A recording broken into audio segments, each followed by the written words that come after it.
अस्सलाम वालेकुम दोस्तों, कैसे हैं आप? उम्मीद है आप खैरियत से होंगे। डोनाल्ड ट्रंप अमेरिकी सदर ने मोदी की सांसें रोक दी हैं। बाकायदा अब डोनाल्ड ट्रंप ने अपना पांव मोदी की गर्दन पे रख दिया है और मोदी के लिए अब सियासत बचाना या मुल्क बचाना मुश्किल हो गया है। मोदी की सियासत पाकिस्तान से जंग के बाद तबाही के दहाने पर पहुंच गई है। अब मईशत का कबाड़ा होने वाला है। उसकी वजह यह है कि डोनाल्ड ट्रंप मुतवातर भारत की मईशत के हवाले से बयानात जारी कर रहे हैं, ट्वीट्स कर रहे हैं, जिससे जो भारत की मईशत है उसको बड़ा धचका लग सकता है। डोमेस्टिक तौर पे भारत के अंदर जो अपोजिशन है, राहुल गांधी कांग्रेस है, वो नरेंद्र मोदी से ये सवाल कर रहे थे कि आप डोनाल्ड ट्रंप का नाम क्यों नहीं लेते, क्यों ये नहीं कहते कि डोनाल्ड ट्रंप ने जो सीज फायर है पाकिस्तान और भारत के दरमियान वो नहीं करवाया था।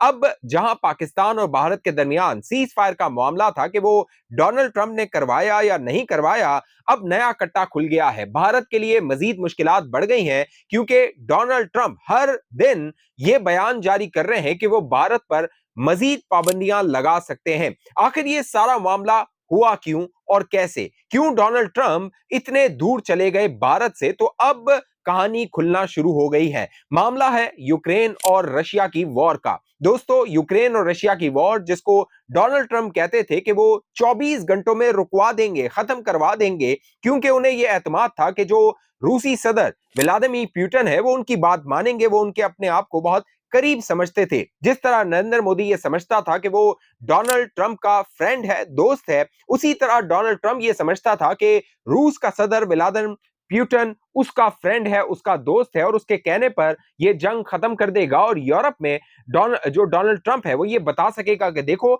मैंने इक्तदार में आके यूक्रेन की जंग खत्म करवा दी। लेकिन अब डोनाल्ड ट्रंप की फ्रस्ट्रेशन बढ़ती जा रही है। डोनाल्ड ट्रंप परेशान है। डोमेस्टिक ऑडियंस जो अमेरिका की है वो डोनाल्ड ट्रंप से सवाल कर रही है। जो अमेरिका की स्टैब्लिशमेंट है वो डोनाल्ड ट्रंप से सवाल कर रही है, क्योंकि अमेरिकी स्टैब्लिशमेंट रूसी सदर व्लादिमीर पुतिन को अपनी जानिब या अपनी तरफ नहीं समझते थे। अब डोनाल्ड ट्रंप ने इनडायरेक्टली भारत पर जो प्रेशर डालना शुरू किया, उसकी वजह रशिया था कि रूस पर प्रेशर डाला जाए।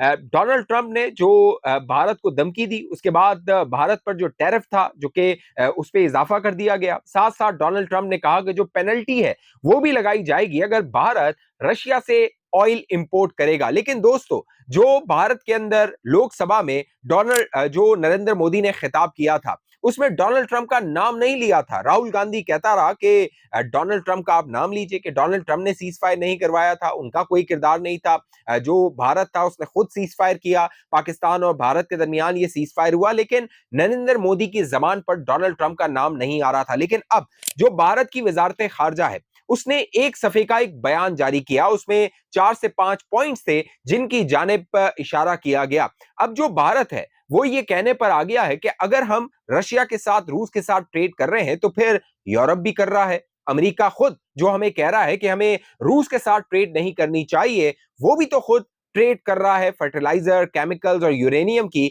लिहाजा हमें यह कहना कि भारत ऑयल इंपोर्ट ना करे, ये गलत है।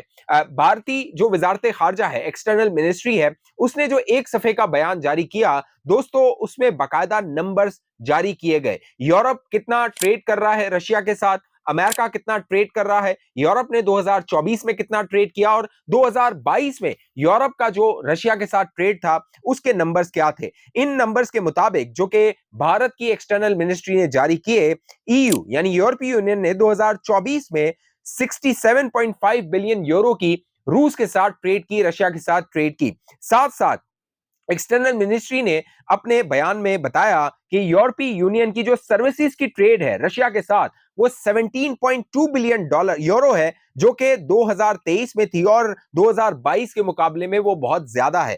साथ साथ ये ट्रेड भारत की ट्रेड से जो बताया गया रूस से बहुत कम है। यानी जो भारत है वो कह रहा है कि अगर आप हम पे पाबंदियां लगा रहे हैं तो आप भी तो वही कुछ कर रहे हैं जो कि रूस को तकवीयत देता है कि वो यूक्रेन के साथ अपनी जंग को जारी रखे।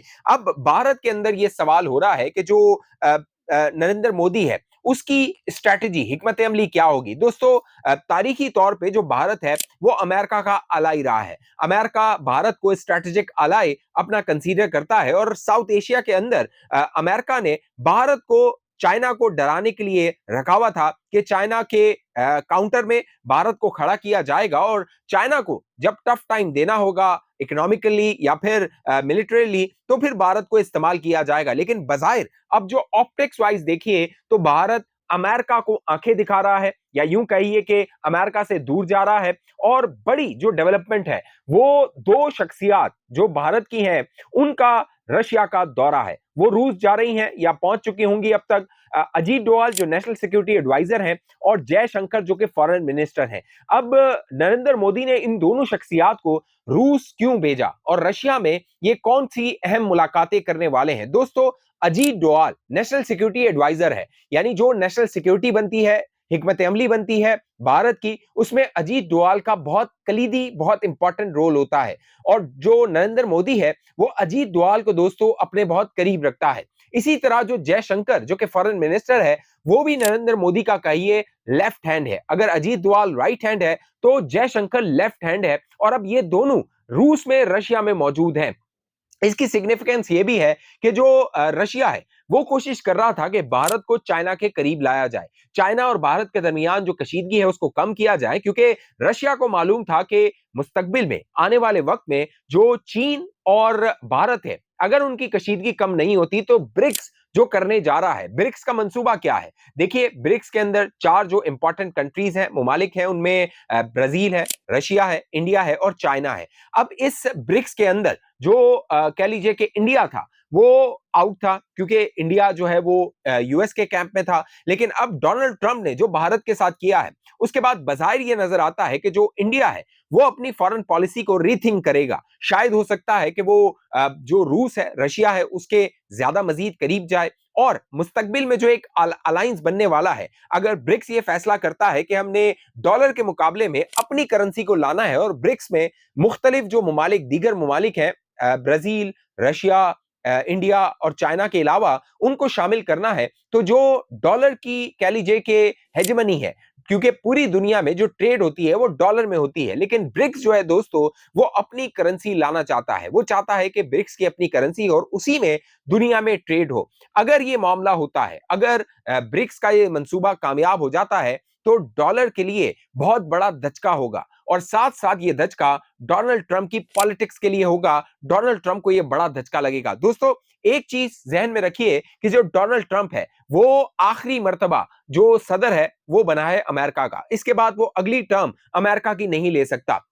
अगले 4 साल तक उसने बरसर इख्तिदार रहना है और इन 4 सालों में डोनाल्ड ट्रंप क्या कुछ करने वाला है ये तो आने वाला वक्त बताएगा। क्योंकि अभी जो कह लीजिए भारत है वो बाकायदा ये कह रहा है कि जो अमेरिका है वो क्या क्या ले रहा है। अमेरिका जो है वो खुद ले रहा है, यूरेनियम ले रहा है, फिर फर्टिलाइजर ले रहा है, फिर केमिकल ले रहा है, फिर दीगर जो मसनूआत हैं वो ले रहा है। यूरोप रूस से एनर्जी के अलावा फर्टिलाइजर ले रहा है, माइनिंग ले रहा है, केमिकल ले रहा है, आयरन ले रहा है और स्टील ले रहा है। ये भारत की जानिब से बताया गया है। अब नेशनल सिक्योरिटी एडवाइजर, क्योंकि देखिए अगर भारत को पॉलिसी शिफ्ट ना करना होता तो अजीत डोवाल को ना भेजा जाता, जो फाइनेंस मिनिस्टर हैं भारत के उनको भेज दिया जाता, जयशंकर को साथ भेज दिया जाता, और जो होम मिनिस्टर हैं अमित शाह उनको भेज दिया जाता। लेकिन बाज़ाहिर ये नजर आ रहा है कि जो नरेंद्र मोदी है दोस्तों वो टैक्टिकली खेल रहा है, क्योंकि सितंबर के महीने में, अगला जो महीना है उसमें डोनाल्ड ट्रंप ने भारत आना है,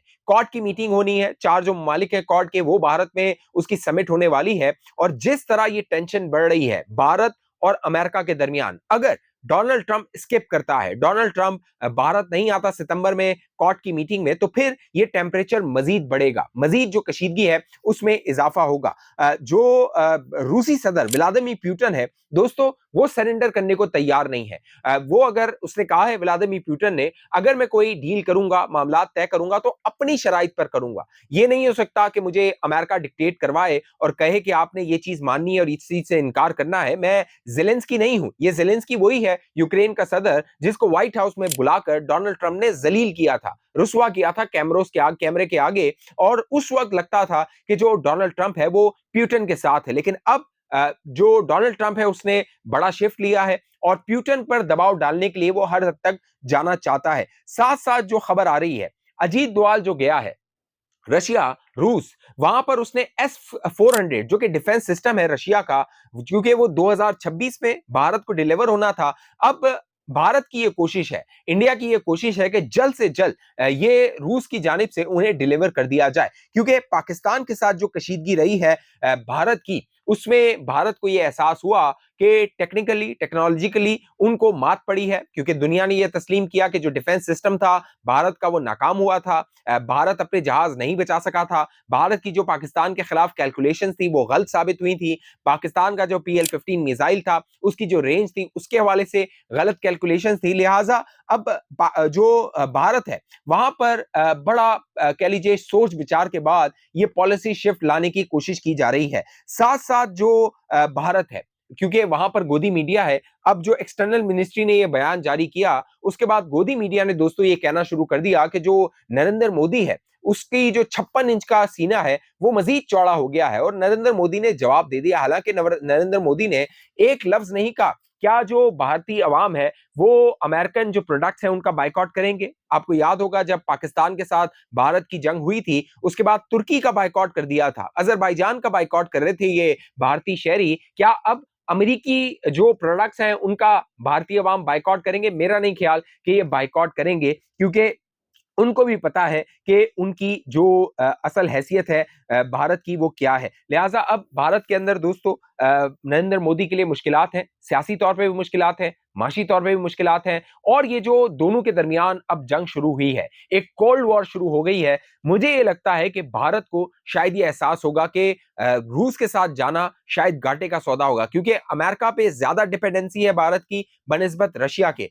तो अब भारत की जो फॉरेन पॉलिसी है उसमें क्या शिफ्ट आता है ये आने वाला वक्त बताएगा। मैं आप दोस्तों को बाखबर रखूंगा। इस हवाले से आप दोस्तों की जो भी राय है कि क्या हो सकता है, क्या होना चाहिए, नीचे कमेंट करके बताइए। अब तक ये चैनल आपने सब्सक्राइब नहीं किया जरूर सब्सक्राइब कीजिए, साथ घंटी का निशान है उसको दबाइए, वीडियो को लाइक कीजिए, शेयर कीजिए, फेसबुक पे देखने वाले दोस्त पेज को लाइक फॉलो करके इस वीडियो को लाजमी शेयर कीजिए। अगली वीडियो तक मुझे इजाजत दीजिए, अपना ख्याल रखिएगा। पाकिस्तान जिंदाबाद।